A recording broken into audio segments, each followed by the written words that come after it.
Zoran Mamdani has just declared war on America. He's declared war on our way of life.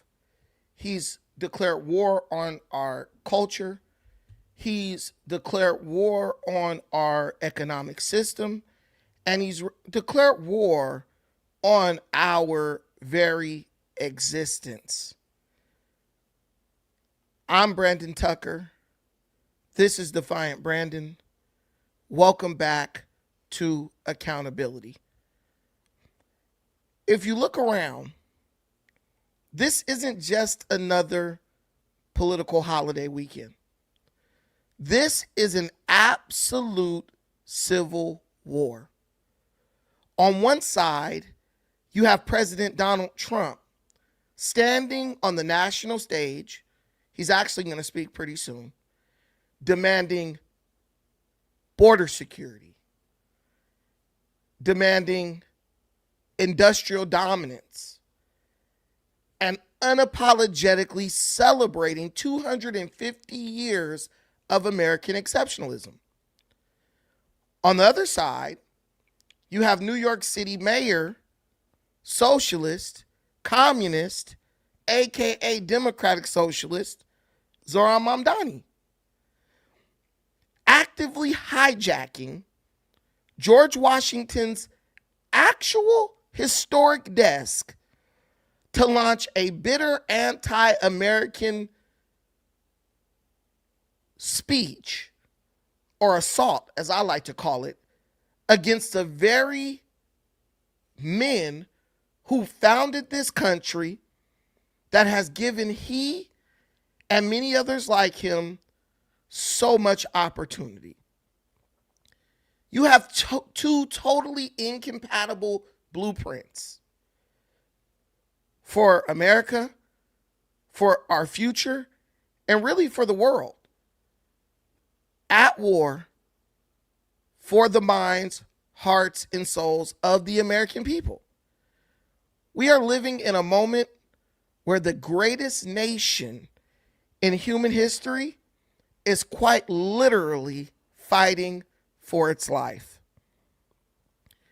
We have political attacks, we have false flags, and we have agents who are facilitating both. Now, before we get fully into this, let me ask you to hit the like button as you come in. Let me ask you to subscribe and share this video with a friend. If you love what you've been hearing, subscribe to the channel. And lastly, I ask that you not only comment, take part in this discussion, but also that you contribute to this stream if you are in a position to do so. Right now, we have to talk about the battle where you have absolute losers and haters angrily declaring war upon American exceptionalism. We are the greatest country on earth, and it is absolutely disrespectful for people who have benefited from our greatness to sit at the desk of our own founding fathers and attempt to wag their finger at us and condemn us for being amazing. We all know that this is a grift. We all know that this is a false flag. The only sad thing is that there are Americans who are actually stupid enough to fall for it. Let's call it what it really is, y'all. What we are witnessing in cities like New York is not this democratic socialism that they keep saying it is. This is nothing but a false flag, a sanitized marketing rebrand for raw, unadulterated communism. These people are not socialist, they are communist, but there's actually a law against being a communist on the books in America, so they have to call it socialism. During his 250th year anniversary address, Zoran Mamdani couldn't even bring himself to celebrate our triumphs. He couldn't even bring himself to celebrate our founding fathers. He didn't celebrate the troops who died in battle forging this great country. And he damn sure didn't celebrate the people of all different races, colors, and creeds who are a part of the tapestry of this nation. That is because he doesn't care what we have built. That is because he literally wants to tear down everything we've built to build something that he believes is superior, something that will benefit him and his elitist friends and his compatriots from whatever Muslim country that he crawled out of to come into the United States. Instead of celebrating with us on the anniversary of our independence, he used our nation's milestones, the things that we had to overcome to become who we are, to trash us. As they say in my community, he started bringing up old shit. He started going in our closet trying to resurrect old skeletons in an attempt to gaslight and enrage people who, let's be real, just aren't really informed about the history of this nation. He demonized laws, demonized law enforcement, and attacked the very foundation of free market capitalism. It's so crazy to me how someone with parents who are multi-millionaires due to capitalism can come out and pretend to be against capitalism when capitalism has been paying their way this whole time. Zoran Mamdani has never, ever had a real job. He has never, ever punched a clock. He has never, ever stocked a shelf. He has never, ever balanced a checkbook. He's never reconciled a safe. He's never done the things that people like me and you do every single day, the things that people do to make America work. So of course he's not going to see the value in it. He's never done it. He doesn't see the usefulness of it because he's never been on the other side of the perspective, seeing what it means to have people in this country who are actually hardworking individuals who make up the tapestry that is America. The people that are the salt of the earth, the greatest people in the history of the world. He made a blatant toxic attack lined with blatant disrespect of traditional American values, delivered by someone who, guys, he is literally an establishment elite who wants you to apologize for your own American heritage while he slowly, systematically dismantles your sovereignty. Name one person you know that can go from never having a job to being the mayor of the largest city in America, the richest city in the world, by the age of 34 years old. Let's be real. Name one regular person you know who could go from never having a job, never even punching a clock, right into the political apparatus of the largest city on earth, the richest city on earth, the economic hub of America. At the very least, this person would say, you would say that this person had to have some very rich friends and he had to have some serious connections. As we get into this, you have people who are literally saying you are a traitor to your own kind. Zoran Mamdani's not black. He doesn't represent black people. He doesn't even care about black people. All he's ever done in New York at this point is raise the property taxes of the same black people who were stupid enough to vote for him. If you look at his speech that he gave, he had one overweight black woman and everybody else was Muslim. Nowhere near black. So how are you going to convince me that Zoran Mamdani somehow represents the interests of men and women like me who share our unique American experience? We built this fucking country. And if it's going to get torn down, it'll be us who tears it down, not some freaking goat herder who crawled up out of the caves in Uganda coming here trying to tell us that what we built ain't good enough because it ain't equitable enough because it won't let his brothers and cousins come from third world shitholes and steal our money through the welfare system. He doesn't get to do that. This is America, not wherever the fuck he came from. He couldn't even become mayor of a village. He couldn't even become chief of a village in Uganda because they have sense. So he just came over to America and used toxic empathy as a stepping stone for you guys to gain access to the upper echelon of the political apparatus. It's not going to happen. And you got black people who are too weak to tell the truth, right? Trying to attack a black man who actually has the balls to say what needs to be said about this dude.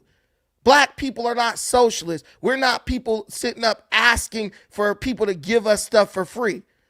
Socialism is how they tricked black people out of what we were already building, which was one of the greatest economies this world has ever seen.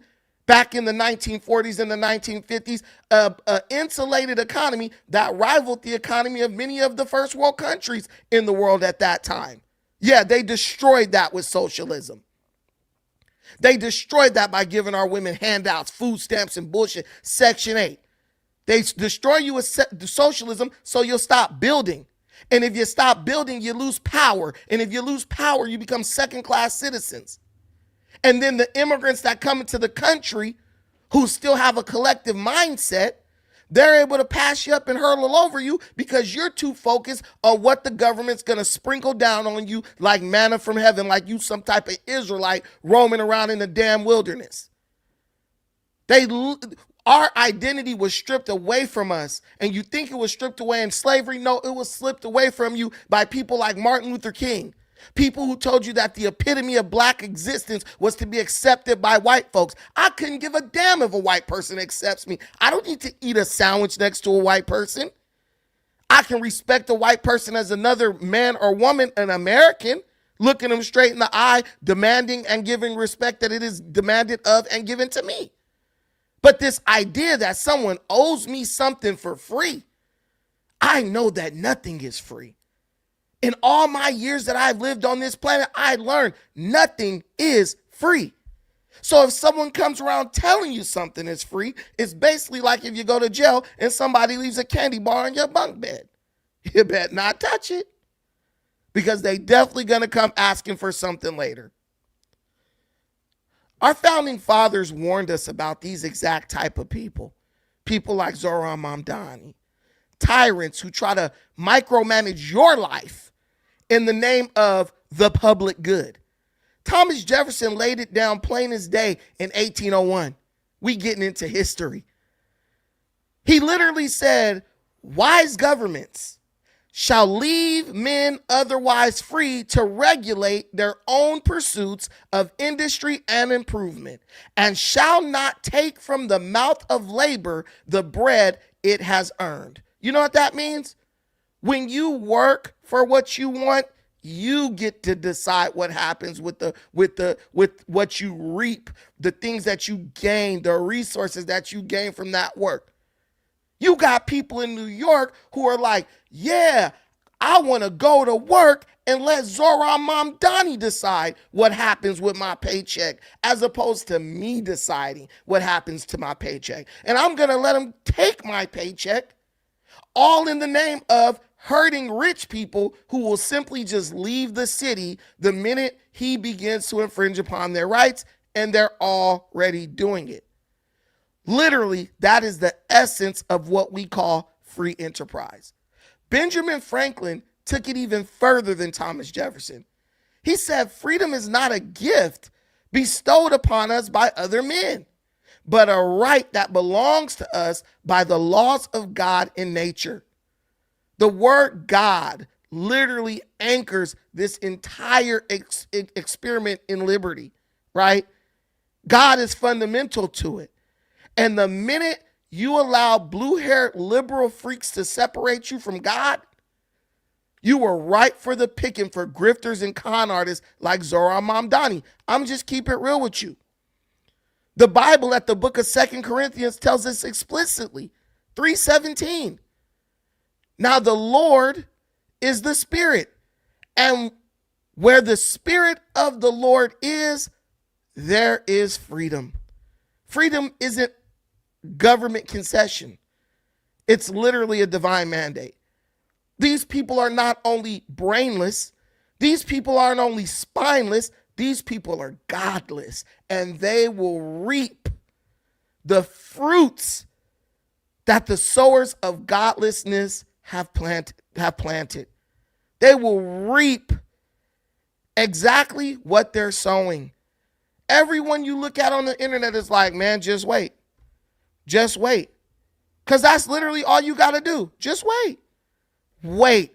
This time next year, mark my words today, this time next year, New Yorkers, the ones who work jobs, the ones who go out and work for what they want, they will literally be crying at what Zoran Mamdani is doing to that city. They will be crying about what Zoran Mamdani is doing to that city, and they're already feeling it. Many of them are already feeling it. And you have people getting on the internet. Yeah, he's doing a great job. Bro, most of these people praising Zoran don't even live in New York. Most of these people don't even live in New York. These people literally live in other cities and are praying that Zoran Mamdani comes, those type of policies come to our city. Here's the catch. These policies that Zoran Mamdani is introducing, they've already been introduced in other cities and they've already failed. So why are you looking at this dude? He's telling you, this is what I'm going to do. It was already done in Chicago. It was already done in Seattle, right? Washington. It failed miserably. Why are you getting excited about failed ideas? Ideas that didn't work in those cities and they won't work in New York. LA is a lot of things. But I'm telling you, there is no politician who's proposing this crap in LA. Because LA already has been through this. The city of LA has already been destroyed. You know, I live out here in LA County. The city of LA has already been destroyed by these types of policies. The city of LA has already experienced the mass exodus of industry because of these policies. Why do you keep pretending that these people are offering you something new when this is old? This is already tried. It's already tired. It's used up. What I'm going to do for you guys right now is I'm going to play a little bit of this speech. We're going to go through this speech, actually. We're going to go through this speech, and we're going to listen to what Zoran Mamdani is saying. And I want you to tell me the parts where he talks about your liberty, where he talks about your history, where he talks about your proud lineage as an American. Let me know. Stop me when he shows a little bit of gratitude for the opportunities that this country has given to him. Because what I was taught, if somebody ain't got no damn gratitude, then you don't need to be around them. You don't come into this country and disrespect after you've reaped the benefits. And anybody who celebrates or votes for someone like that, guess what? You're going to get exactly what you're voting for. Good morning, my fellow Americans. Season after season, year after year, the tides have come in and out of New York Harbor. Long before the name New York had ever been spoken, Lenape dugouts crossed these currents. It was on these waters that tall masts crested the horizon, captained by explorers like Verrazano and Hudson, after whom we've named our bridges and rivers. And ever since, ships full of travelers weary from long journeys have passed through the Narrows, the winds of the Atlantic at their backs. See, the first thing I want to point out, notice that for him, America's history starts at immigration. For him, America ain't shit, wasn't shit until people started immigrating over here from other countries. Why didn't he start at 1776? Why didn't he start at the Revolutionary War? You could have at least skimmed over it real quick to get to the point of immigrants coming into this country. Just like that Haitian lady said when she was standing at that podium, and I could have slapped the damn taste out of her mouth when she said it. Immigrants built this country. No, they didn't. Immigrants contributed to this country greatly. I will say that. The Italians built the skyscrapers and all this stuff. But did immigrants build this country? Was this country nothing before they got here? They fled to this country because it was already, from its inception, better than where they were. America, within a couple of years, literally outclassed cities, countries, and civilizations that have been around for thousands. And it wasn't even that hard. That's how corrupt and inept they were. When those passengers lifted their heads to glimpse what lies just beyond the waves, what did they see? They saw land, lush and teeming with life. They saw men waiting at the docks to take them into bondage. They saw tenements rife with squalor. They saw industry rumbling with activity, steam and smoke rising, a city on the move.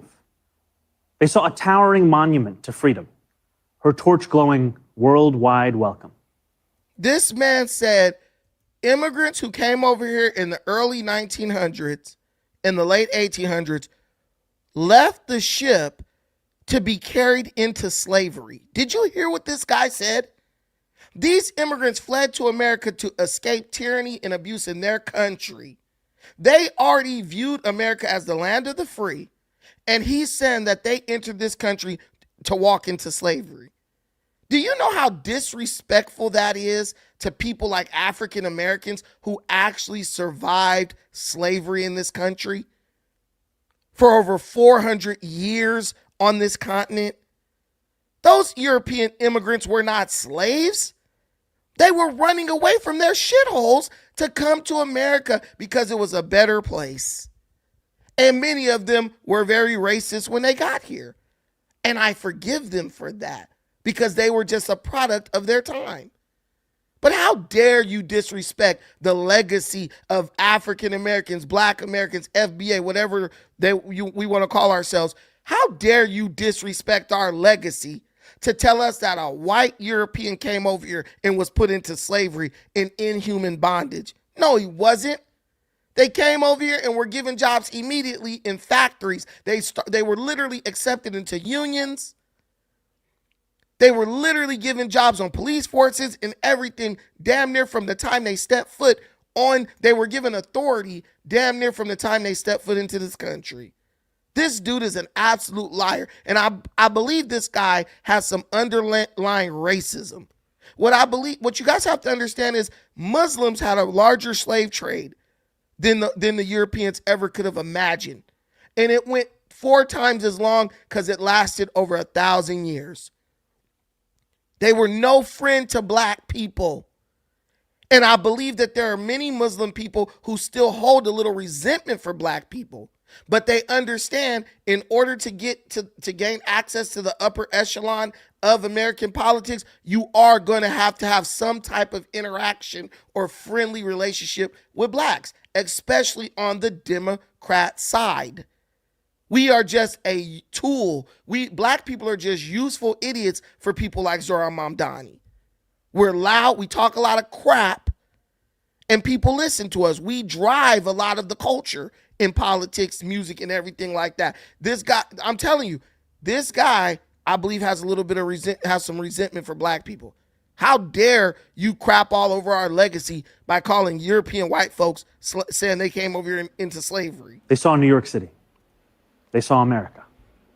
Tomorrow, our nation marks 250 years since we declared our independence. 250 years of a grand experiment in self-governance. An experiment so audacious that some in 1776 doubted it would last more than a few years, let alone a quarter of a millennium. From Lexington to Los Angeles, Selma to Seneca Falls, Morrisania to Midwood, Americans will come together for a day, just as we do each year. Families will gather around the grill. Fireworks will fill the night sky. This will be no ordinary day of celebration. 250 years presents a rare opportunity for more than 340 million people to turn together, both towards one another and towards ourselves, to take measure of who we are as a nation. When we look at America, what do we see? Here at City Hall, as I sit behind George Washington's desk, alongside new Americans who came to this country, I cannot see all of America. But like so many who came before, I can see New York City. The city I see today looks very different than the one that greeted George Washington. In July of 1776, our city simmered under the yoke of oppression. The British had imposed a colonial rule so repressive that 250 years ago, 80 miles south, a small group of newspaper editors, farmers, and soldiers signed their names on a document declaring truths that feel self-evident now, but were revolutionary then, establishing the ideals our nation still strives to fulfill. The British did not take it well. What were the ideals that our nation strived to fulfill?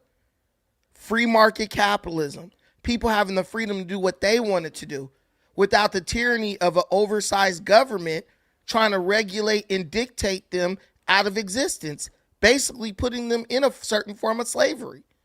Everything that Zoran Mamdani represents goes against everything that the founding fathers represented. That's why you notice, even though he speaks, he'll never use a quote from one of our founding fathers. He will never go into the history of the American Revolution.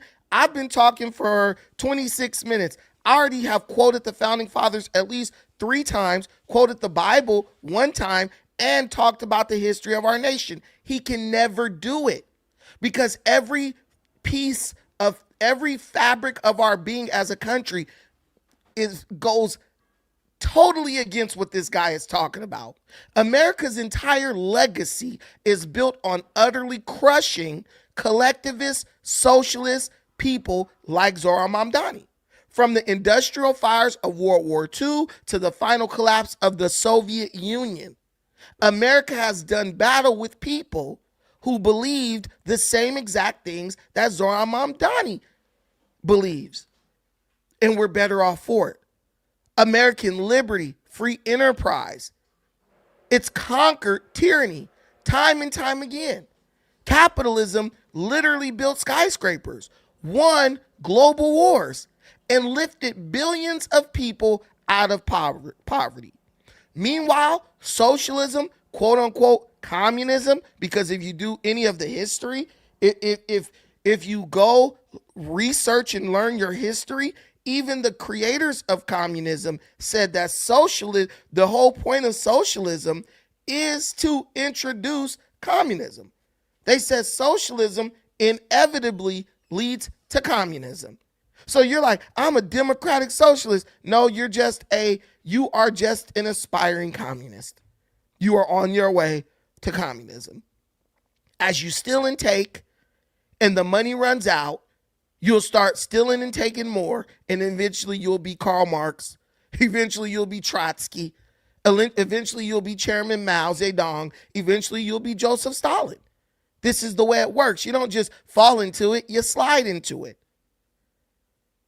Meanwhile, communism has a flawless, undefeated track record, right? Communism has a flawless, undefeated track record of what? Absolute failure. Everywhere it has touched, every country in which it has taken hold, from the Eastern Bloc of Europe to modern Europe, to its resurgence in modern Europe, it leaves behind nothing but breadlines, economic ruin, and human misery. Nothing but government regulation and theft, where your government becomes so large that it can steal from you, and there is nothing, absolutely nothing you could do about it. That's all they do. In the Bible, at the book of Galatians, chapter 5, verse 1, it warns us, stand fast, therefore, in what? Liberty, wherewith Christ has made us free, and be not entangled again with the yoke of bondage. Why is this theme of liberty so pronounced not only in the Bible, but in almost every, well, no, not almost, in every single article of every single piece of literature written by not only our founding fathers, but anyone who happened to be present at the founding of this nation and beyond. Why is freedom this theme in America? Because that's what makes America great. The ability to be free enough to do what you want to do, to have autonomy to make decisions for yourself. But everywhere people like Zoran Mamdani raise their evil little heads, you are losing freedom. You can't use gas. You have to use electric everything starting in 2026. Why? Why? Because I want to save the environment, so you don't use gas. If you don't use it, if all the environmentalists who want to save the world stop polluting, reducing their fingerprint, things will be fine. But it's not good enough for them to want to do it. They have to find a way to force you to do it as well. They volunteer to be slaves. And just like Cicero said, a slave wishes not for freedom, but for a slave to have his own. So they offer themselves up to be slaves to communism and socialism, but it doesn't feel good unless they can make you a slave to their whims and wishes, whether it's against your will or not. If I agree to run my house, if I decide to run my house off of solar energy and wind, and I'm only able to keep my lights on for 4 hours a day, I want the guy across the street to only be able to run his lights for 4 hours a day. Well, why does he have to be restricted like you when you chose to do this? You impose these restrictions upon yourself. But that's the nature of people. Even if they voluntarily give something up, they want to force someone else to give it up too. Because they really want to, because they've already accepted that they can't compete and get to the head of the pack. So what they're doing, they're trying to slow down the race. They're going to slow down the race to force others to let them catch up. It's weak. These modern socialists want you to walk right back into chains. Socialism needs slavery. Go back to any culture that embraced socialism. And I am telling you, you will find two things: massive death via starvation and the enslavement by a government, the enslavement of a people by its own government. Stalin had the slave camps. Lenin had the state slave camps. Chairman Mao had the slave camps. Russia had the slave camps. Go do your research. You will see everywhere socialism has touched, their slavery came not soon after. Broke out. And that August, as the largest battle of the Revolutionary War unfolded in Brooklyn, batteries on Governor's Island took aim at British ships anchored just offshore. We were outgunned, we were outmanned, and we were soundly defeated. After only a few months, it appeared our fledgling attempt at democracy was on the precipice of collapse. But that night, with the moon overhead, thousands of our soldiers silently climbed into ferries and flat-bottom boats and escaped to Manhattan. The Continental Army survived to fight another day. Independence may have been declared in Philadelphia, but it was rescued in New York City. George Washington was the last to leave Brooklyn. As he waited at the river's edge, the sun beginning its rise, he would have looked out over New York City's waters and seen what so many have seen in the 250 years since: an opportunity to begin anew. Those opportunities, like everything in New York City, are not given. They are won. In 1838, 11 years after New York outlawed slavery, a recently emancipated black man by the name of James Weeks sought to begin anew as well, and to help hundreds of others do the same. He bought property in Brooklyn, won himself the right to vote, and sold lots to others newly freed. When they landed in New York Harbor, they knew they had something waiting for them that they had never had before: a home. I want you guys to understand something. James Weeks, right? He bought lots in New York. And when people came into the country, did he give them away? Did he say, hey, we got socialism. Here you go. Here goes a nice plot of land for you to build on? See what I'm telling you? They can't even bring up one of our founding fathers. They can't even bring up anyone who did something substantial in America without pointing directly to free market capitalism. Imagine how James Week would have been inhibited from doing exactly what he did, the very thing that Zoran is praising right now, if someone like Zoran was running the city of New York at that time. Imagine if Zoran was running New York during the time of James Weeks and said, look, man, I want to give everybody free cooking oil. So now we got to raise the taxes on all this land you own so you can't even keep it. You got to sell it or the government going to take it over. Everything they say, as long as they dwell in America, every single example of America that they use will spit directly in the face of this socialist communism garbage that they're talking about. He didn't say James Weeks gave it away. He said he sold it. You know what it means when someone sells something? It means somebody had to buy something. You know what it means if somebody bought something? That means they had to work for something. How is somebody talking about giving away everything using someone who literally engaged in free market capitalism to empower other people as an example or as a reference? We're hearing it again. Won himself the right to vote. Tell us about the gun line, boss. Tell us about James Week, boss. Tell us how James Weeks used capitalism to empower people.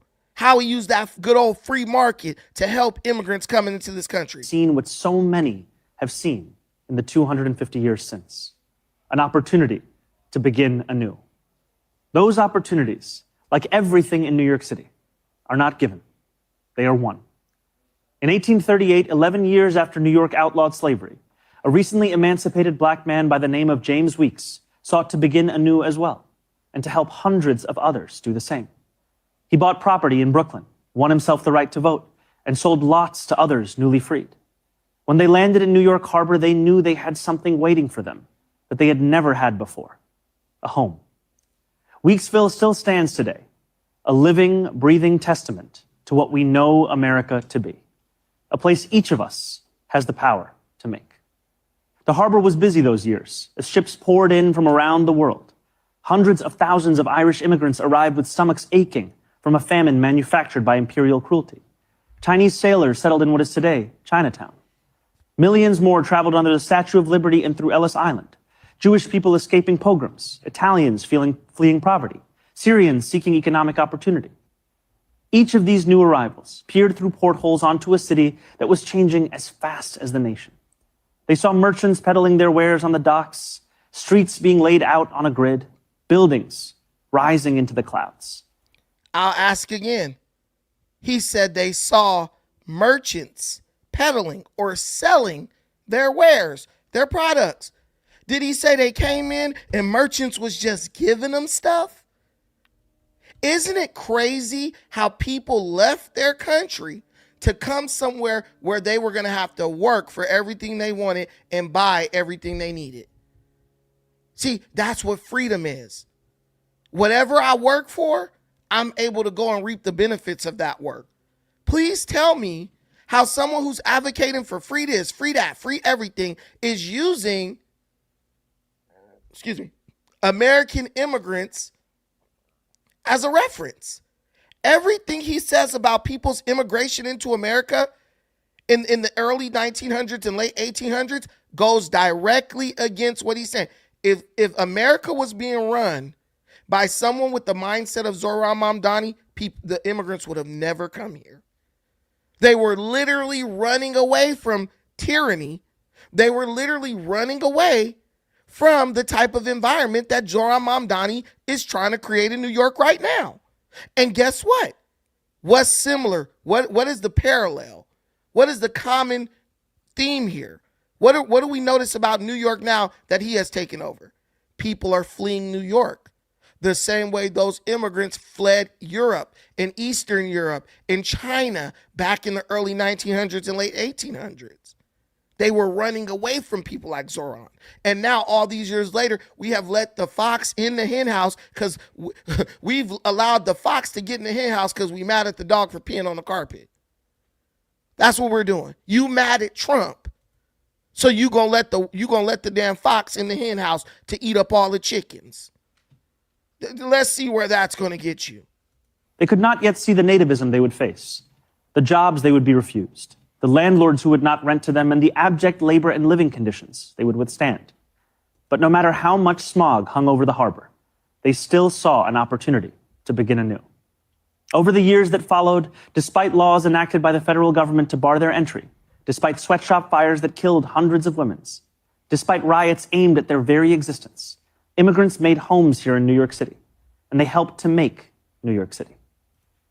You know why? Because even dealing with all those things, they were still freer to do what they wanted to do in America, even with all the things they face, than they were in their country. Because many of their countries were overrun by socialism. Many of their countries were overrun by fascism, already being overtaken by communist values. The communists were rising in Europe in the early 1900s. This is when Lenin and all these guys, Trotsky and all these guys were coming up. So of course they left. But now communism is here. And just like they left, the people of New York are leaving. And I see people in the comments saying, oh, bad people are leaving New York. What the hell are you talking about? These are the type of small-minded people who think just because someone has more money than them, that person is bad. Well, you have more money than a bum or a hobo, so does that mean you're bad? Bad is not a dollar amount in your bank account. Because people with a lot of money who you call bad, they do a lot of good as well. You're just a hater. You're just a freaking loser who's jealous of someone else, so you're willing to tear everything down. Legacy of every generation of Americans insisting that the right to life, liberty, and the pursuit of happiness extends to them too, is no relic of the past. It carried millions of Black Americans north during the Great Migration. It drew hundreds of thousands of Puerto Ricans to New York City after the Second World War. It invited countless others from the West Indies and South Asia and West Africa and across the world. And it is what brought my family to this city when I was 7 years old. My family did not arrive by boat, although we saw the Statue of Liberty from the window of the plane. Even from the air, we could... Why didn't they go to Russia? Why didn't they go to Russia or Cuba or North Korea? Why didn't they just go China? Why didn't they go to China? Why didn't they go somewhere where socialism was ruling? Just the fact that you came to a country that operates its economy based on free market capitalism and didn't go to a socialist country should have been enough for you to see that socialism is a failure. Even his own life story, even the decisions his own parents made, tells you that this nonsense that he's trying to sell you does not work. I don't want to hear about socialism from somebody who benefited from capitalism. I want to hear about socialism from someone who came up under and became successful under socialism without using corruption, elitism, and nepotism. They can't tell you. You have to be absolutely stupid to listen to this guy. Hey, capitalism made me the man I am today, but I'm trying to sell you something that I've never even used or experienced. He's nothing but an ideologue. He's nothing but a high school kid who was never forced to deal with reality because his parents were multimillionaires. Make out the promise of America, the promise of the beautiful patriotic work of rendering America, year after year, a little more faithful to its founding ideals. There is a term so often used. He's going to render America more faithful to its founding ideas. Guys, the founding fathers would have lynched Zoran Mamdani. And they wouldn't have lynched him because of his skin color. They would have lynched him because he's speaking straight blasphemy. They would have immediately saw him as a threat to every single thing that they built and fought and shed blood for. There is no arguing again. There's no argument here. This is why when you argue with these socialists, what do they say? I don't want to have this conversation. Because their ideology can't even travel. It goes nowhere. It hits a dead end. Especially because they're not living under it. To describe our nation and those who have shaped it. American exceptionalism. American exceptionalism, the conventional wisdom tells us, makes our freedom a little more free, is how we dug the Erie Canal and irrigated the West, is why children in faraway lands grow up dreaming of one day moving here. And yet the irony is that the story of America has so often been written by those who were told by others with power and influence and wealth that they were anything but exceptional. For generation after generation, we have been told that when the world has... All the socialists are in the comments. Here goes the link. W. Mamdani, they're getting good things. Come up. Tell us about some of the good things you're getting. We know it's all a lie. We know it's all a lie. But come up and tell us. Here goes the link. I won't interrupt you. I'll listen to you. Explain to me how giving your city over to a communist is somehow going to benefit you. Sent its people to our shores, it has not sent its best. It sent Puritans and Sikhs and Quakers and Muslims and Jewish people who were banished for praying the wrong way, worshiping the wrong gods, angering the wrong people. It sent peasants and serfs from slums and shtetls who were treated as less. Isn't that exactly what his religion, Islam, is doing? He's literally trying to make America like the places that people fled. You literally had Muslims, from the time he got into office, literally trying to throw bombs at protesters. They literally tried to set off bombs in the middle of a peaceful protest because they didn't like the people or the beliefs of the people who were protesting. He is the very things he claims to condemn. And he knows he is. But he knows that the people that are following him, they can't be bothered with history. These people can't be bothered with facts. Facts make them feel bad, and they don't want to feel bad. Because they hardly owned clothes, let alone land. It sent immigrants from whom power was something someone else had. We are told that America is exceptional because we are richer, stronger, more powerful than everyone else. The truth, my friends, is that America is exceptional because here, nothing is fixed into place. The frontier may be closed. We may have walked on the moon, but the work of fulfilling the values first enshrined in the Declaration of Independence, that work endures. We may have walked on the moon. He mentions American accomplishments like it's no big deal, but he can't tell you what Muslim countries walked on the moon. He can't tell you what socialist country has walked on the moon. He can't tell you any of that. He can't tell you any of those things. He can't tell you any invention or any advancement in any field that the people who live under the system of government that he idolizes have made. He can't tell you. What have they invented in China? In the last 100 years, what have they invented of China that is of use to the world? Nothing. Nothing. He is a full-fledged socialist. And then you got this dude in denial. He isn't a full-fledged socialist. Yes, he is. The only thing stopping Mamdani from implementing full-fledged socialism is the few laws in America that fight against it. If it wasn't illegal to be a communist in this country, Mamdani would literally just come out and be like, yo, I'm a communist. He has to pretend not to be a full-fledged socialist because he knows if he comes out like, I'm a full-fledged socialist, it's going to scare you guys. It's going to scare you and you won't vote for him. So he just feeds it to you little by little because he knows you're done. You're like a rat. You see some cheese. You see the board. You know you never saw the board before. No one's ever left cheese out like this before, but you're still going to go try to grab it and get hit. Rat trap. Right? These people know how to play you. They know you're hyper emotional. So they come in, oh, you can't afford your rent. Oh, you can't afford your kids' daycare. Oh, that's messed up. Well, you know, if you vote for me, man, I'll go take the money from the rich guy and give it to you so your kid can get daycare for free. And you vote for it. All you can see is what you don't have. That is the curse that people who only see the things they don't have are under. Anyone who comes in offering you what you don't have, you'll support them without even thinking, mindlessly. And it belongs to us all. It belongs to our newest Americans, those standing here with me today, all of whom were recently naturalized. Nearly a decade ago, I too felt what you feel, the joy of no longer being just a New Yorker, but an American too. You each hold a special power, the power to determine what America means. The powerful have always known their answer.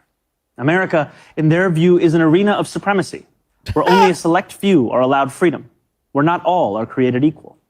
America, if you ask them, becomes less the more people it welcomes. America, they will tell you, belongs only to those with the right accent or the right shade of skin. The rest of us, they insist, should be grateful for merely being allowed to visit. How small they are, how weak, how unoriginal.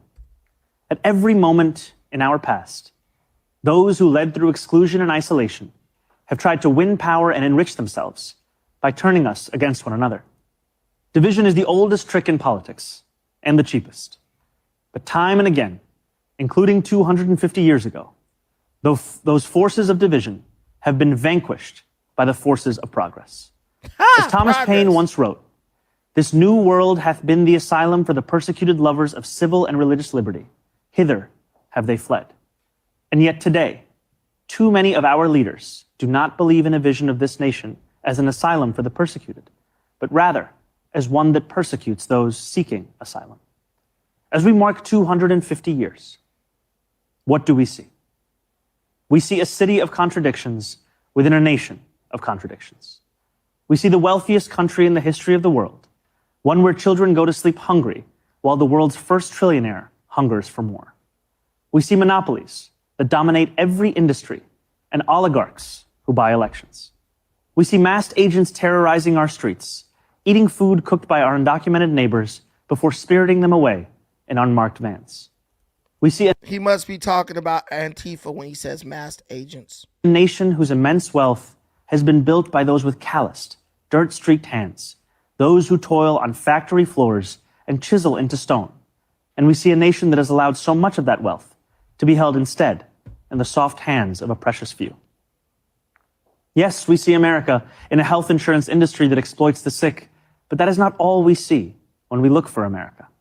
We see it too in the nurse. So this guy says, oh, all the wealth is held in the hands of the select few.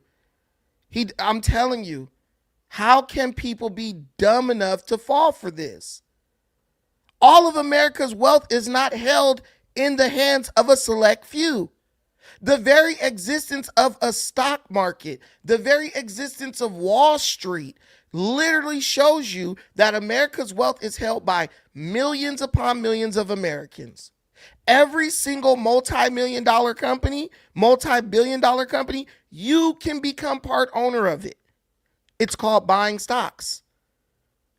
It's called the stock market. It's called investment. How if I own 5 shares of Tesla stock, right? That means I own 5 shares of the company. I own a piece of the company. So if Elon Musk takes Tesla past the $1 trillion mark, I get richer. They keep trying to tell you, well, they're not even telling you, they're preying on your ignorance. We have a lot of Americans who are very smart and intelligent, but we also have a lot of Americans who are dumb. No, if a billionaire becomes a trillionaire because his company is doing well, that means that he's made many people millionaires. He's made many other people billionaires. That means that people have had so much faith in his company that they've invested in his company, which is giving him money and driving up the value of the company, which is driving up his net worth. Do you guys want? Is there any way I can explain it to you more simpler? If you have a lemonade stand, right? You at that moment are worth the value of that lemonade stand. Whatever the lemons cost, whatever the water costs, whatever the stand, the actual table costs in the little awning or tent over you costs. That is that is the net worth of your company. But if I come by and say, man, this is some really good lemonade. I think you can do big things with this lemonade. And I say, man, you know what? I want to help you open up a storefront. And then I take $100,000 and give it to you, invest it in your company so you can open up a storefront and hire a couple of employees, guess what? Your net worth has increased because the value of your business has increased. But guess what? If I enter into the business as an investor, right, and you go keep running your business and you're having success making profits, guess who else is getting rich? Me. And then 10 more people come in and say, you know what? We want to invest and we want to open 10 franchises of this lemonade spot. You know who gets richer? I do. You know who gets richer? They do. You know who gets richer? You do, as the owner of the lemonade business. Now, would it be fair for us to say, oh, look, the owner of the lemonade business, yeah, he made $100,000 this year. He just getting rich. He ain't sharing with nobody. No, because if he or she made $100,000, that means everybody who invested made $10,000 or $5,000 or $20,000. We all came up. And everybody who invests in the future will become richer as the value of the company or product grows. So how is he saying, oh, the wealth of the country is held in the hands of a few elite? No, it's not. The wealth of this country is held by millions and millions of Americans. Even with the debt of this country. You know, they always say Japan owns the majority of the American debt, right? They always say, oh, China owns most of the American debt. That's a goddamn lie. Do you know who owns most of America's debt? The American people. That's who owns the majority of America's debt. We do. It's just dispersed between so many millions of people. Everybody individually doesn't seem to have a big share of it. You don't know how economics work. And because you don't know how economics work, you make yourself an easy target for someone like Zoran to come in and lie to you. You want to be able to afford daycare? Before you even had kids, you should have invested your money in a company into the S&P 500. If you're young and you have no kids now, go take $1,000 and put it in the S&P 500. If you're 19 years old and you plan on having kids when you're 30, by the time you have those kids, you will be able to pull out enough money from that S&P every year to pay for your children's daycare, or at least reduce the cost significantly. But Zoran's not teaching. He's not like Trump. Trump teaches you how to use the American system to your benefit. People like Zoran, they want to keep you in the dark because that benefits them. They benefit from your ignorance, your lack of knowledge and understanding of how your country actually works. Who works a double shift and then stops on our way home to check on an ailing neighbor. Yes, we see America in corporate landlords for whom negligence is a business model. We see it, too, in the father who tucks his children into bed beneath a ceiling stained with leaks, who wakes before dawn to go to work and still believes his country can do better by his family. Yes, we see America when we spend our tax dollars on bombs and bailouts, when we sell our elections to the highest bidder. Yet we see it just as clearly in every American who still believes this country belongs to we, the people. We see America each time neighbors link arms with neighbors, without asking how long they have lived here or what papers they have, as ICE invades our neighborhoods. We see America each time those young and old stand in the beating rain or the stifling heat to cast their ballots. We see America each time working people demand more, not just for themselves, but for their fellow Americans. There are some who respond to those who ask for more from America with a simple refrain. Love it or leave it, they say. But patriotism has never been about pretending our nation is without flaws. Patriotism is every act of righteous dissent. It is every march led under the heavy sun. It is every protest held a decade before its time. It is precisely because we love this nation that we will not leave it. After all, who loves America more than those who have sacrificed so much to make it free? Today, I think not only of the 4th of July, I think too of the 9th of July. 5 days after the Declaration of Independence was signed, it arrived here in our New York City. Redcoats had disembarked on Staten Island. More than 100 British ships loomed just offshore. Across this city, the Continental Army prepared for an invasion. George Washington commanded his brigades to assemble just a few feet from this building. It was known then as the Commons. Today, we call it City Hall Park. There, within range of British guns, Washington ordered his generals to read the Declaration aloud. And with the world's mightiest empire poised to attack, Washington told the people of New York City what we will celebrate tomorrow, that we had declared our independence, that freedom was within reach. That evening, danger loomed. Conflict was not a question, but a certainty. And yet when those early New Yorkers marched toward the statue of King George III that stood in the Bowling Green, a statue they would melt down into bullets for their young army, they walked in unison, grounded not in the pursuit of plunder, but in ideals that for the first time had a name: America. Those ideals upon which our nation was built, they are strong enough to endure any authoritarian regime, but only if we reach for them. Ours is a nation working each day towards the perfection in which it was conceived, a nation striving each day to better itself. Therein lies the work of America. The guy literally said our nation is working towards the perfection in which it was achieved or perceived, right? Or whatever. If you're saying that America was basically built, let me get the language he used. Let me go back a little bit, because this guy's a walking contradiction. Each day towards the perfection in which it was conceived. Right. So if it was conceived in perfection, why are you trying to literally change America at a foundational level? Why are you literally here trying to say, nah, guys, the founding fathers got it wrong. We need to copy failed Russia. We need to copy failed Mao in China. We need to copy failed North Korea. We need to copy failed Cuba and every other failed communist/fascist state on earth. What do you mean? He said it was literally conceived in perfection. Everything this guy says in reference to the founding of this country flies directly in the face of the nonsense that he's trying to sell you.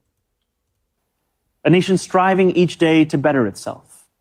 Therein lies the work of America. The striving, the bettering, the reaching towards perfection. What a privilege each of us has to live in a nation that every one of its inhabitants can shape.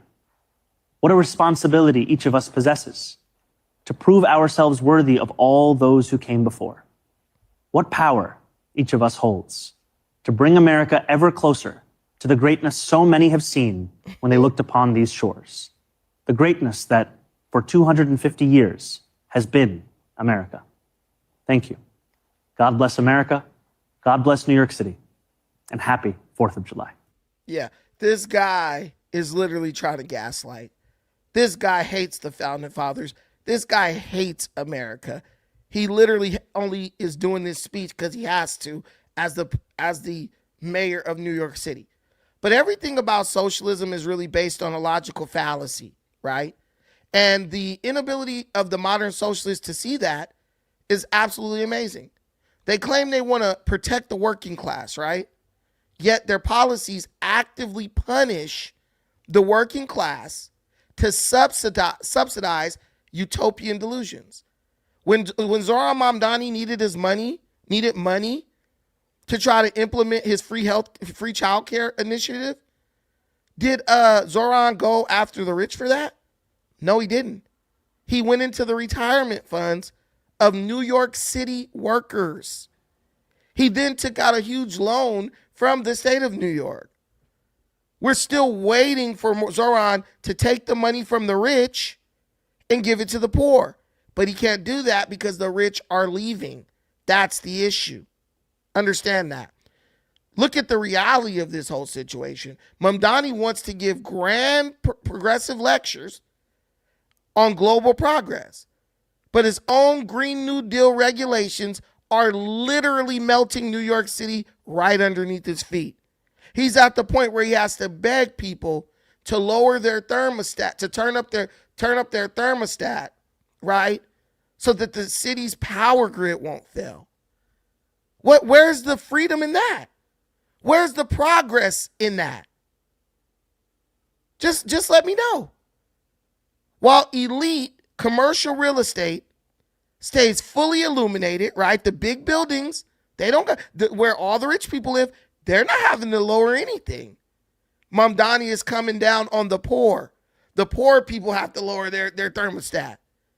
He's actively begging everyday New Yorkers to bring their thermostat to 78 degrees in the middle of a heat wave, because his socialist policies cannot maintain basic first world infrastructure. That is why everywhere you go where socialism either is or has once existed, it looks like you're going back in time. There is no cohesion. There's no cohesion between modernity and socialism. You will be living in the past. It's the ultimate contradiction that nobody wants to call out. They promise you heaven. They deliver scarcity. They tell you to accept the managed decline of your city. They tell you, hey, we're going to take your city downhill very slowly, but we'll make sure to throw you a couple of freebies while we're doing it. Everyone who voted for Zoran Mamdani right now, deep down inside, they're scared. They're not going to tell you they're scared, but they're scared because he's been in office for almost half a year and nothing is changing. He hyperinflated the budget. He has to beg the state for money. He had to raise the property taxes on middle-class New Yorkers, pilfer the retirement fund of city workers, and the rich people that he swore he was going to take from and give you everything, they're gone. They're leaving. And what people are doing to deal with this is they're attacking Donald Trump. Because attacking Donald Trump is going to make your life better in New York City.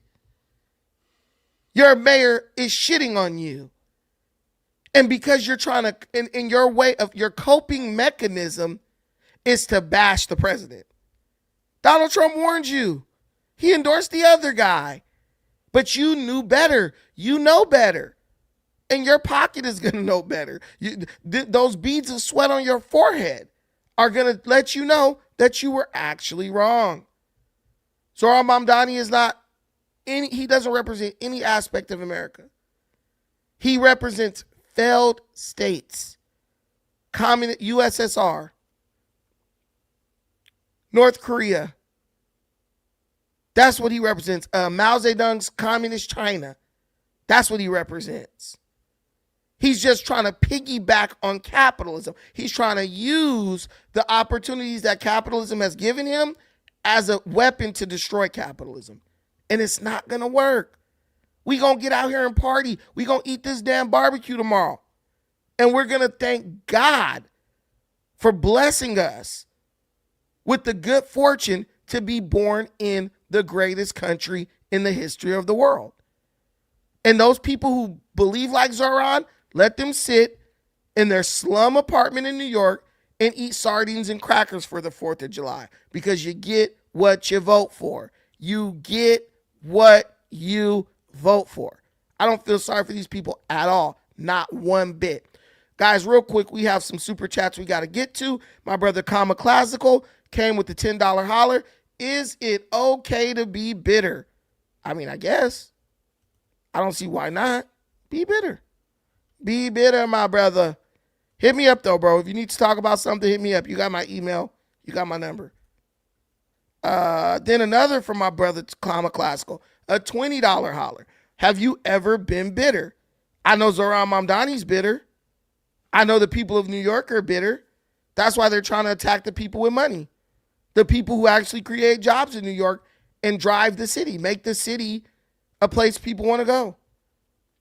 Being bitter has never really helped any situation. Right? John Cash, man, let me get you out of here. I don't know why. Dude, let me tell you something. Let me tell you guys something.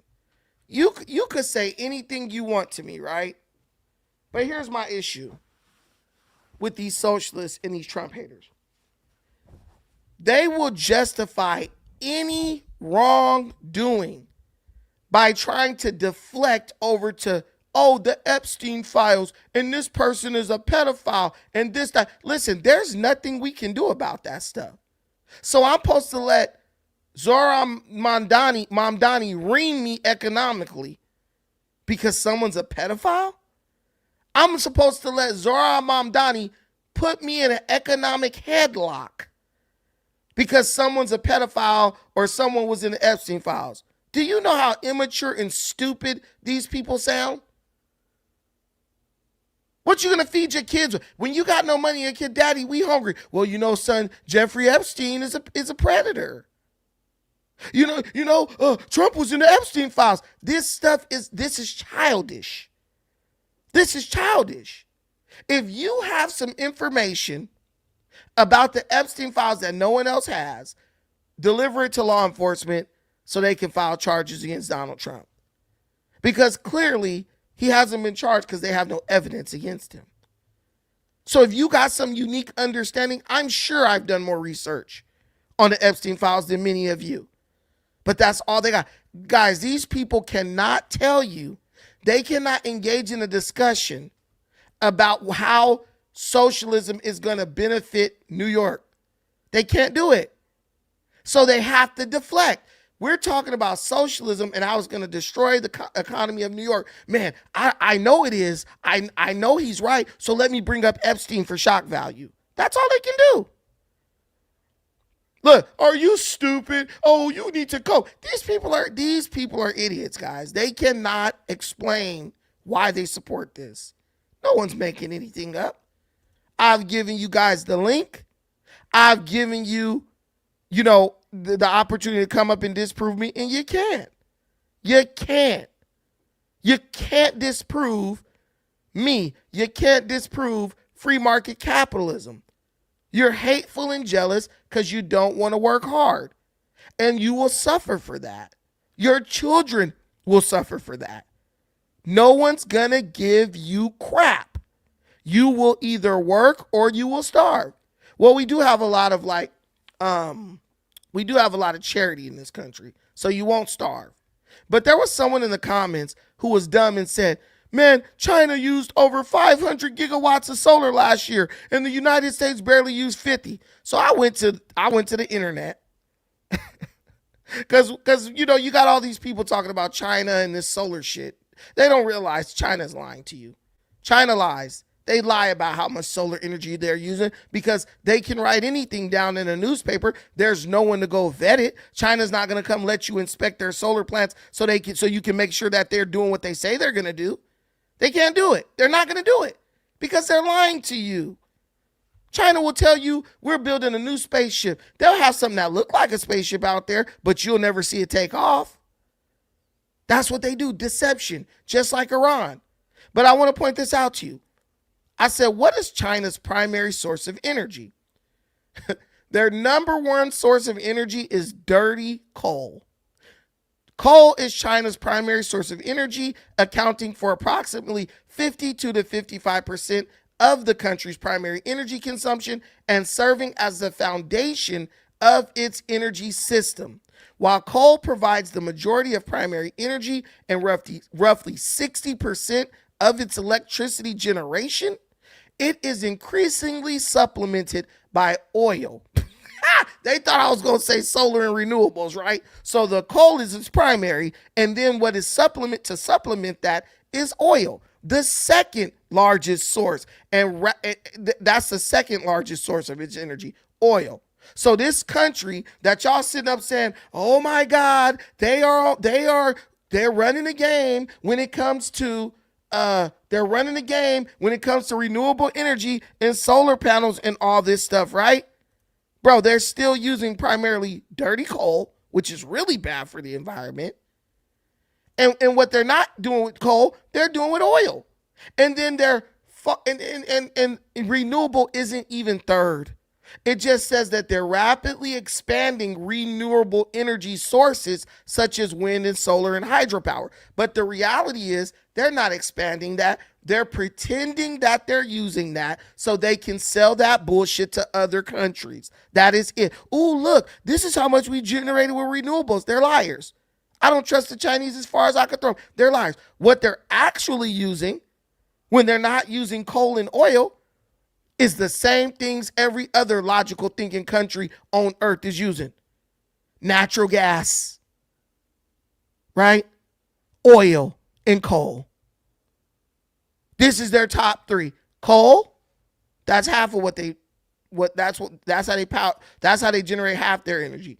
Then the second, oil, which is 20%, less than 20%, and then natural gas, which brings in the other 10%.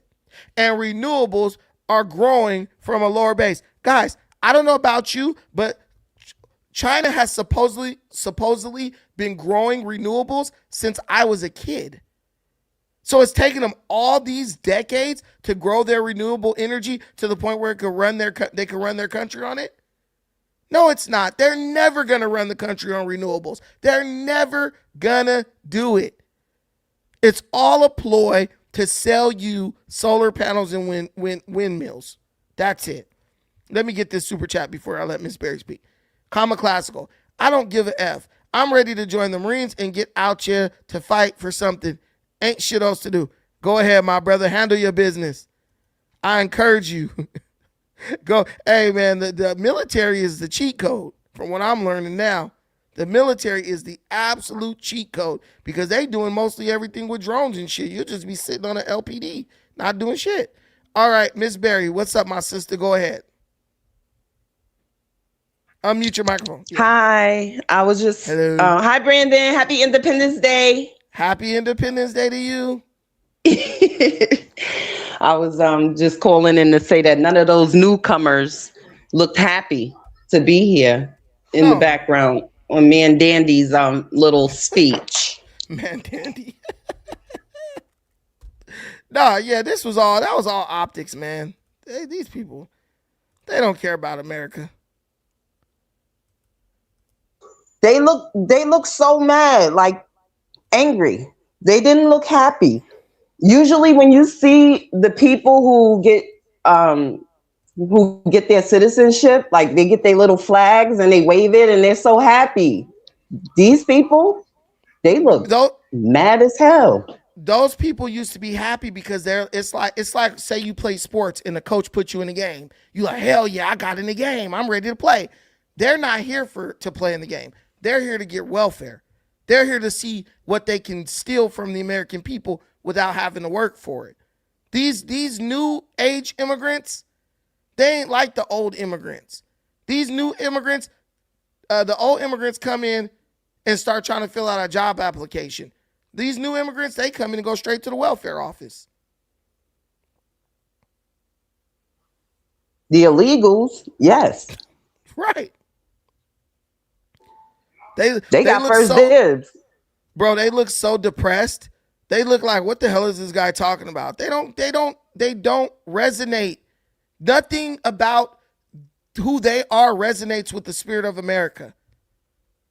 They come here 100%, Jason, like Ilhan Omar. They come here with resentment against America because they're still holding on to that old mindset where they've been taught, oh, America's the reason for your suffering. America caused Iran to be a third world crap hole. No, it didn't.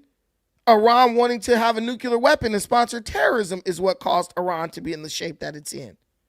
Because, in the third world, there's no accountability.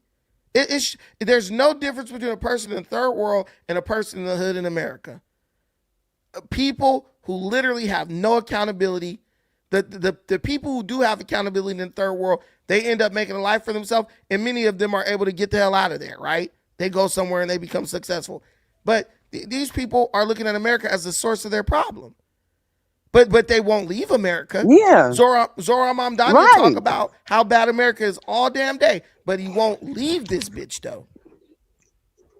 Exactly. His parents came here. They could have took him to Europe. They could have took him to Australia. They could have took him to a million places, but they took him here. And that alone should be enough to shut this dude up and make him a cheerleader for America. Yeah, they had him over there on Epstein Island. So he part of the plan. This whole thing is crazy. My thing is, you got people talking about Trump and Epstein Island, but sitting up cheering for Sharia law to come into today's city. You want to talk about predators? Stop it. We're not even going to play these games. Let me get this super chat. Paint Code. Thank you so much for the $19.99 super chat. Happy 4th. Happy 205th. And God bless. God bless you, my brother. Thank you for the contribution. Guys, I'm really excited about the 4th of July. I literally fasted for 2 days just so I could enjoy this barbecue tomorrow, man. I'm about to go pick up some of my favorite barbecue for the fam, and we going to sit down and we going to eat good. But I'm only doing barbecue, salad, and ice cream. That is I'm having one nice helping portion of that, and I'm done for the day. I'm gonna fast all the way to 4 o'clock tomorrow and enjoy barbecue, Caesar salad, and ice cream. I already got it lined up. You know what I'm saying, Miss Berry? Where'd Miss Berry go? She out there in Carolina.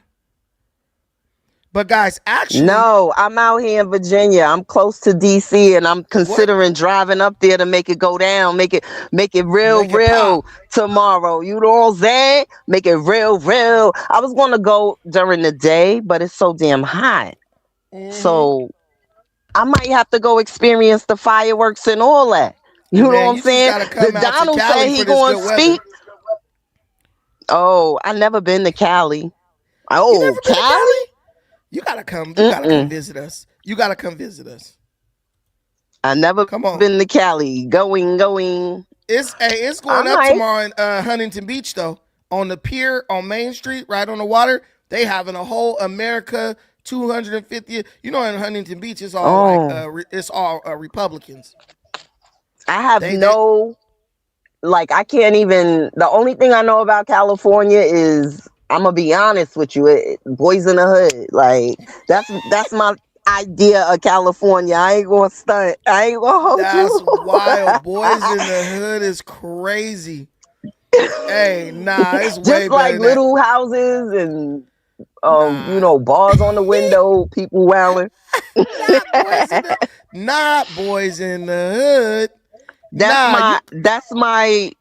That's just what I see when I think of Cali. Like, because I've never been.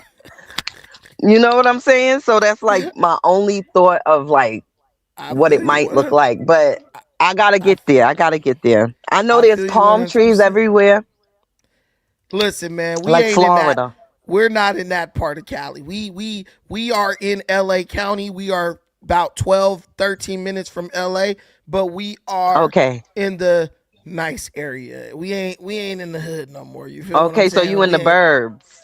I never the only burbs I ever seen in Cali is like when I used to watch The Hills with Spencer and Heidi and them and LC and what else? It's another one. It was the black people. They had like a little enclave out there. I forgot what the name of it is, but that's what I know about. You talking about Baldwin Hills? Baldwin Hills. Yeah, I know what you're talking about. Yeah, yes. It ain't even that nice. It ain't even that nice over there. I'm saying that's cool. That's my idea of the burbs in Cali. So that's just what I know from seeing it. That's just like people who see America on TV and they have their own idea of what it is until they get there. So I have to go visit. Facts. No, I feel you. 100%. Yeah, you definitely we are like, what I would say is, if I could show you, so we like in these type of areas. This is where we stay. See, water and shit. Oh yeah, that's beautiful. So, yeah, palm trees and things. Ooh, it's so blue and beautiful. Yeah, we not in the hood. Oh yeah, and surfing. Yeah, in Cali. We on the beach. So yeah, that's very pretty. So we don't boys in the hood, it ain't like that. We gonna be having a good time. We gonna be going to brunch and shit. Just, you gotta come hang out. You gotta come. I'm coming to Cali. In Cali with us. You're gonna be like, this is nice. This is nice. My cousin came out here. He was so happy. He had so much. How long it take to fly to Cali? I never even from New York? considered. From New York, like From where? I Carolina? come from either Atlanta. I'll probably fly out of Atlanta because 5 Atlanta hours. is a little About 5 cheaper to hours. fly out of. Yeah, about 5 hours. Oh, okay, that's not bad. Yeah, That's a lot, but that's not too bad. not yeah, no, it's cool, man. We we are we're in nice areas. You ain't got to worry about no Okay. drama or nothing like that. But yo, you said boys in the hood. I'm crying. I'm sorry. I don't mean no disrespect. I Nah, promise. no. To I all the mean, shit. Cali I'm not dudes offended. and all the Cali ladies. My bad. Listen. What you I'm think not about offended at when all. you hear Brooklyn? Brooklyn. Shit. I think of the movie a Brooklyn. What is it, a Bronx Tale? I think about all A these Bronx movies. Tale. I don't know No. what's in Brooklyn shit. The Crooklyn, Brooklyn Crooklyn. Nets. Crooklyn. Okay, I saw Oh, that movie. yeah, that's old school Brooklyn. Yeah, But we it's out here still walking. sort semi like it still kind of looks like that, but in this day and age. Okay, so it's a So little bit more modern. yes, Nah, that's yes. what's up. Hey man, that's what's up. But yeah, we out here. We walking our dogs and shit. Okay, Rolling. all right. We got our dog areas and our Yeah, well, it's good out I here, gotta man. come visit Cali. I want to see it, the whole of America, because I would love to just travel this country and experience it because This this is Long country is Beach too. beautiful. This is Long Beach right here. This is like you ain't gonna get shot. You're gonna be good. Nice stuff, nice people. But yeah, we ain't doing no boys in the hood no more. That shit's done. Now you gotta go to Okay. a certain section to get that shit. You gotta get shot. Yeah, But nah, with the flipping the switches and all that. I wanna see that in I'll real take you. life. I'll take you. I'll take you. Just come like when you gonna be here on a Sunday. I'll take you where they doing all that. I'll All take you to the right. hood. All You won't right. get shot. You'll be having fun. But look, I'm about to Oh, go I watch know, I this. know. Yeah, I'll look out for you. My boy, Comma Classical. Let me get you real quick. Dang, I You didn't hit hanging my. up now? I I missed gotta your go. show.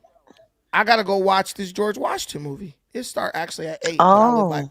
I live like 2 or 3 minutes away from the movie theater, so I can leave at the time when the movie start and get there while the Hmm. previews are still playing. Okay, and it's Uh, okay. Comma Classical. Is it correct that civilization usually falls at 250 years? I'm eating on a tomahawk steak right now. I'm from the East Coast these days. I mean, some people say that, but I just think it depends on the civilization. Do I think America will fall after 250 years? No, because with Americans are so spoiled and they've been made so comfortable. I think if you do anything that's going to drastically change their standard of living, it'll be like a reset and people will become they'll go back extremely conservative.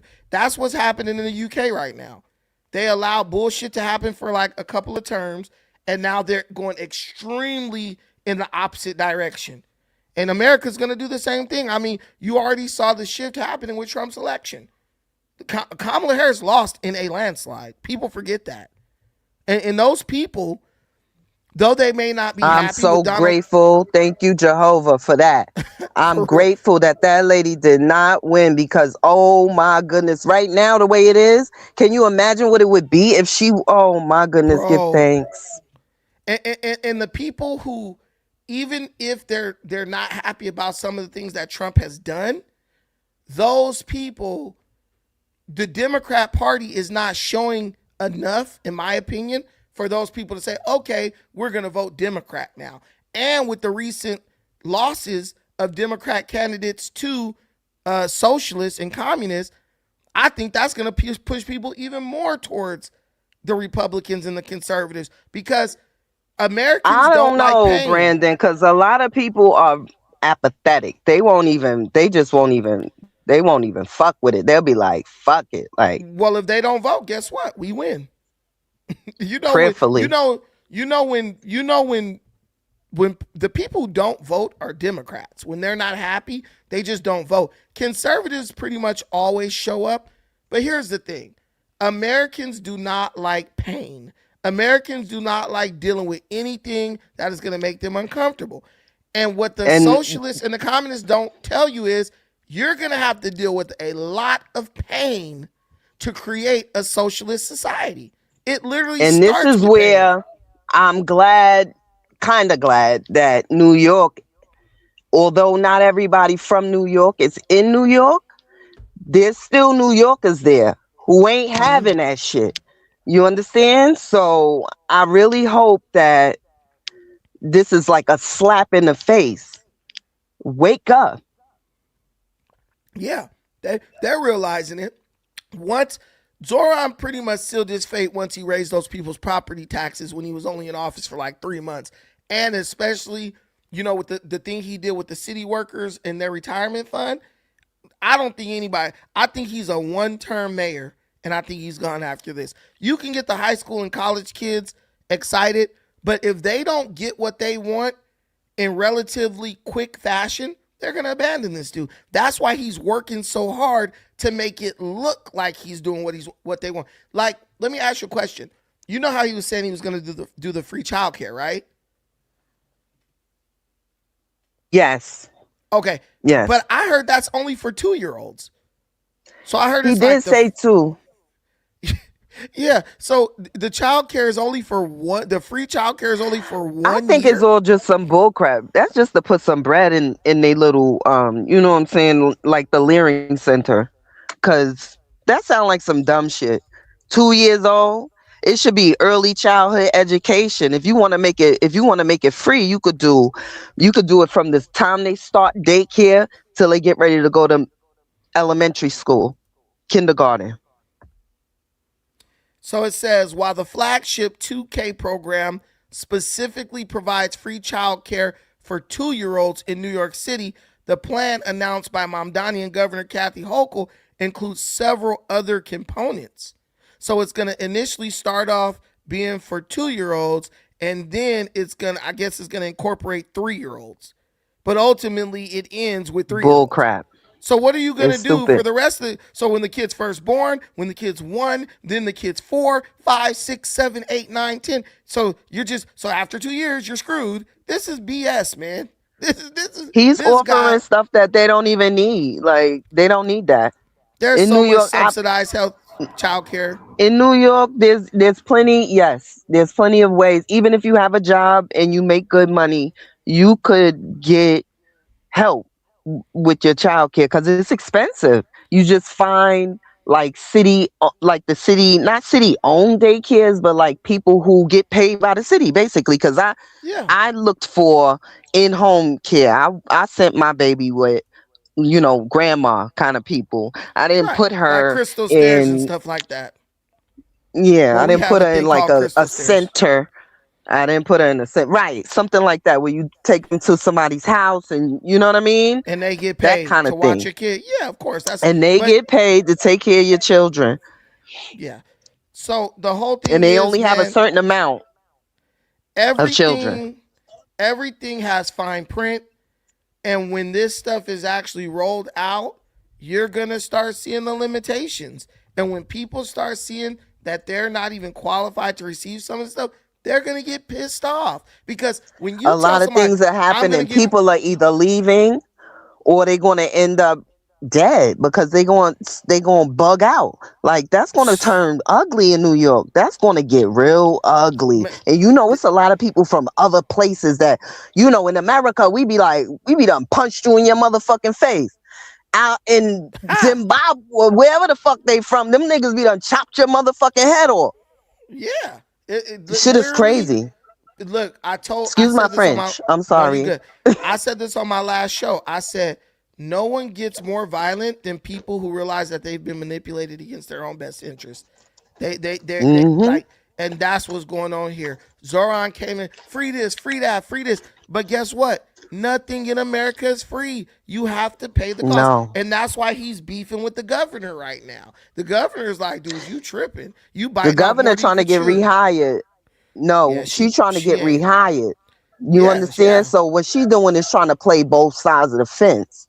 Oh, 100%. But really, she going to end up in her face in the mud, regardless, whether she win or not. I heard the lady she running against is like a really strong candidate. So she's like, It's a guy that she's running against. I And thought it was a first of all, girl. no, the Republican I'm talking about. The Republican No, is a man. the Republican's a girl. Please look into that, because I could have sworn it was a man. I don't know his name. No, the Republican is a man, I think. But what I'm saying is she barely got that job, because Cuomo, he dropped out. He left. He quit. Right? Oh, And then she became governor. Elise Stefanik withdrew from the race. So that was at Yeah, first. she was going to run. Yeah, that was the person who they said was going to beat Kathy Hochul, but she withdrew from the race for whatever reason. Yeah, you're right. So it's Bruce Blakeman. Blakeman, yes, he's a businessman. Let me get this. Liberal white women have destroyed the country. What do you think? Oh, that's 100%. 100%. Because when it boils down to it, that's the only person who benefits from any of this stuff.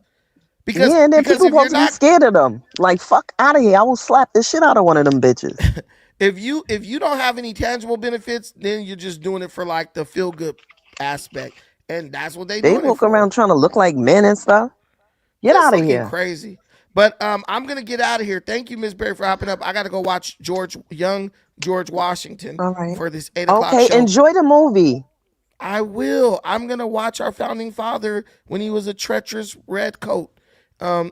Yes.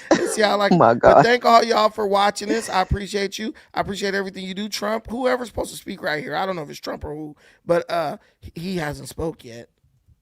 Peace to everybody. Happy Independence Day.